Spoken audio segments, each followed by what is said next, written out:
Sultadang inaabangan. Sabong na noon pa kinagigiliwan. Sabong on air. Alamin ang latest update sa mundo ng sabong. Kasama si Rex Cayano. Alas 3 hanggang alas 4 ng hapon sa DZME 1530. Ito nga ho ating makakausap po mga kaibigan at isa ho sa lalahok ko sa 2022 national election itong party list. At nasa kabilang linya ng ating komunikasyon si Anthony Lim. Siya ho yung first nominee ng Ismail party list. Magandang hapon Sir Anthony Lim. Ay, magandang hapon, Karex. Apo, at salamat to Sir Anthony Lim. Tayo napapanood doon sa DCME at napapakinggan no, sa iba't ibang himpilan sa radyo. At ano po itong Ismail o samahan ng mga manggagawa sa industriyo ng live event? Salamat sa pagkakataon na may paliwanag namin ng Ismail na salita ay ngiti. Pero ang Ismail is more than ngiti. Ito ay samahan ng mga manggagawa sa industriya ng live events. Papa? Ito ay kumakatawan lamang sa, hindi lamang sa nakasentro sa mga nasa gitna ng live events.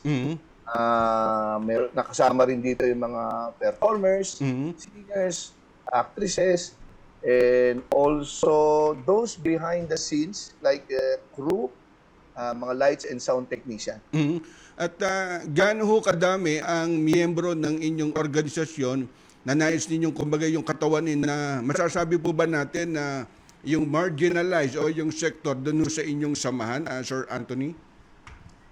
So for sa ngayon, ang aming member is around 2005. Yun yung formally na nag-sign up sa aming membership form na naka-attach yun sa aming petition for accreditation sa COMELEC. Ito ay dumadami pa. Siyempre, everyday may nagme-member naman sa amin. So, sa mga grupo talaga ng mga live events, yung mga crew. So, more than 2,500. Apo, at ano ho yung pangunahing isinusulong na inyong party list kung sakali na makaupo ho sa Congress at ano ho yung pagkakaiba doon naman ho sa ibang party list? With due respect, marami rin naman kumakatawan talaga sa iba't ibang sektor. Karamihan, mga nakasentro sa mga kahinaan, kalungkutan, mga naapi. Ang Ismail kasi, dahil sa nangyaring sitwasyon sa pandemya, kami ay buong pusong nagbibigay ng pag-asa sa sambayan ng Pilipino, lalo na sa industriya ng live events. Ang aming adhikain ay makabangon ng industriya, mabigyan ng trabaho yung mga tinamaan, apektado ng pandemya. Para we can smile as one. Tama po. At ano po yung nakikita niyong kakulangan sa gobyerno na may malaking maitutulong itong Ismail party list sa Kongreso? Salamat sa tanong na ito. Nakikita po ng Ismail na hindi nabigyan ng pansin ng gobyerno at batas ang manggagawa sa industriya ng live events, lalong-lalo na nakaraang pandemya. Pwede po kaming gumawa like yung mga legislative agenda, pero briefly, pangunahin dito ang paglikha ng regulatory bodies for live events. At napanood ho namin kamakailan doon ho sa WPC at kayo ho ba yung may ari ho nung Lukban Game Farm, Sir Anthony Lim? Tama ka, Rex. Isa rin akong sumasali sa mga big events na derby. Yan ay passion ko at sports na kinalakihan din at kinahiligan. Apo, at nung last week meron ho kami nabalitaan at mukhang solo champion ho kayo doon ho sa Battle for the Big Boys, yung 5-stag super big evento. At kwentuhan nyo nga ho kami doon, Sir Anthony. Oo, medyo nakaswerte ng konti. Alam mo naman yung larong sabong, kailangan magaling ang manok at swerte. At paano ho kayo nag-umpisa? Kumbaga, paano kayo nalinya sa pagbibreed ho ng manok? Bata pa lang ako, Parex. Medyo mahilig na tayo sa manok. I think that was tagal na. Siguro 12 years old ako noon. Nagpapasok na ako ng sabungan. Pero yung pagbibreed ko, siguro mga hindi katagalan. 5 years pa lang ako nagbibreed o 6 years. At may nakuha ho kaming datos. Tila nag-champion kayo dun sa World Slasher Cup noong 2017 at saka yun dun sa 1.1 million entry fee, yung sinasabing Fight of the Century champion. Oo, medyo sinuwerte tayo ng time na yon. Pinagbigyan tayo ng sako-sako swerte, kaya napag-champion na natin yun. Yung Battle of the Century, or the Slasher. Nakuha ko rin yung Stag Fighter ng FIGBA, parang 4 years ago. Okay, at boss, ngayon, paano nyo pagsasabayin sa Congress bilang commercial breeder at kapag lumusot itong Ismail Portelis?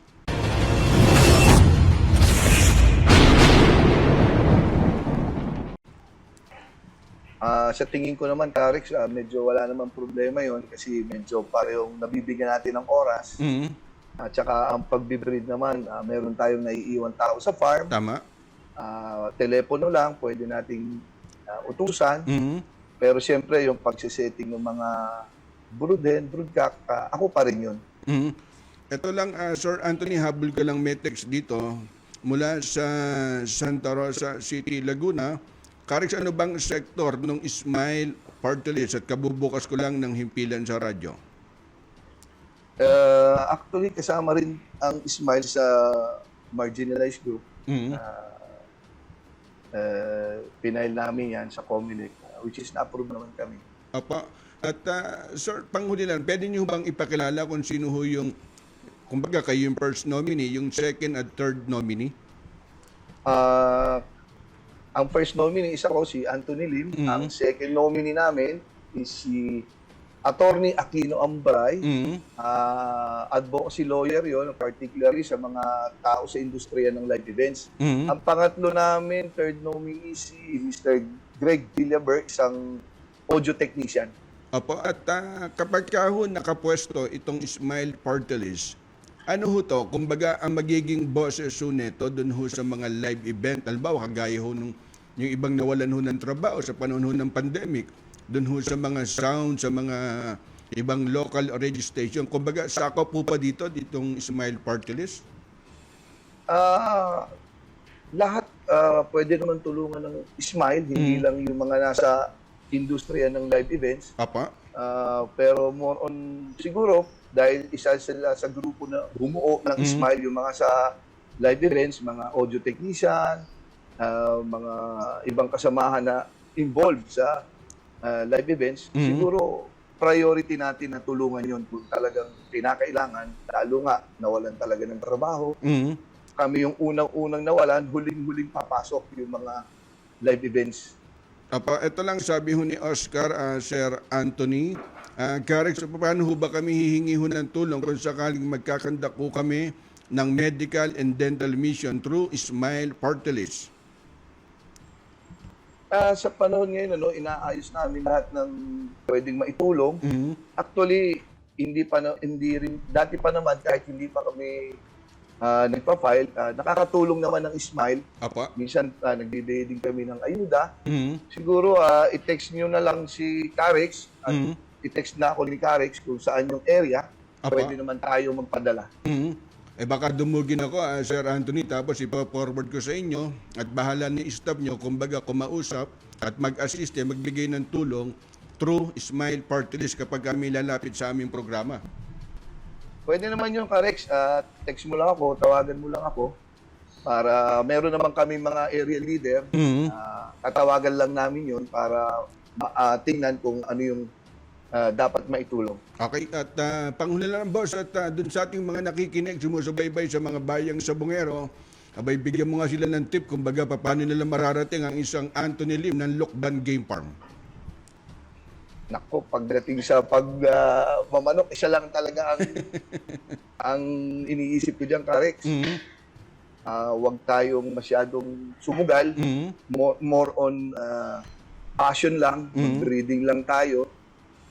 Doon naman sa nag-uumpisa na mag-breed ng manok, piliin na yung tama na materyales. Kasi yung panahon, same lang yung gugugulin mo sa magandang breeding at saka sa patsambahang breeding. Tama. So, iisa lang ang pera na uubusin mo, gastos mo, patuka, tao sa farm, bayad.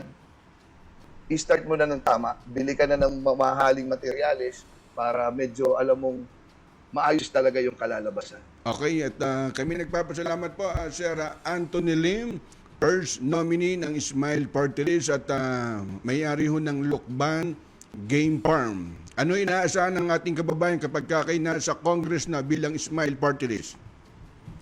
Mga bayang sabongero, pag pinalad ng Smile Party List sa Kongreso, tingin ko mas marami tayo matutulungan. Tsaka samantalahin ko na rin, maraming salamat sa pagkakataon Arex Kayanong sa interview na ito. Okay, at salamat po, Sir Anthony Lim ng Lukban Game Farm. Salamat po, Idol. Thank you, Arex. Thank you.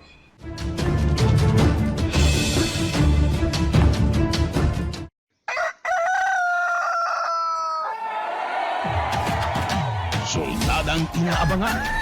Sabong na noon pa kinagigiliwan. Sabong on air.